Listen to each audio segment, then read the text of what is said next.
পকেটের টান আর রাস্তার জ্যাম, এই দুয়ের যাতাকালে পিষ্ট সাধারণ মানুষের জন্য সকালটা শুরু হলো আরও এক দুঃসংবাদে।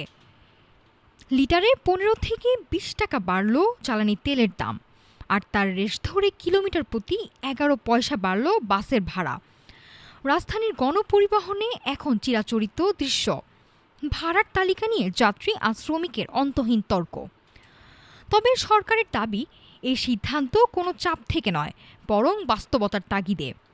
শনিবার সকালে রাজধানীর মোহাম্মদপুরে এক অনুষ্ঠানে তেলের দাম বাড়ানোর ব্যাখ্যা দিলেন সড়ক পরিবহন ও সেতুমন্ত্রী শেখ রবিউল আলম। তিনি স্পষ্ট করলেন, আইএমএফ নয়, বরং ভর্তুকির বোঝা আর চোরাচালান রোধেই এই কঠোর পথে হাঁটতে হয়েছে সরকারকে। গত ১৮ এপ্রিল রাত থেকেই তেলের বাজারে লাগে আগুনের আঁচ। ইরান যুদ্ধের প্রভাবে বিশ্ববাজারের অস্থিরতা তৈরি হয় দেশীয় বাজারের সমন্বয় ছাড়া আর কোনো পথ খোলা ছিল না বলে জানান মন্ত্রী। তবে আশার বাণীও শুনিয়েছেন তিনি, বিশ্ববাজারের দাম কমলে কোনো বৈঠক ছাড়াই কমে আসবে বাস ভাড়াও।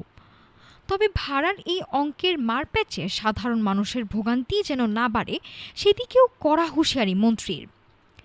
কেবল ডিজেল চালিত বাসের বাড়বে ভাড়া, কিন্তু এই সুযোগে গ্যাস চালিত যানগুলো পকেট কাটলে নেওয়া হবে আইনি ব্যবস্থা।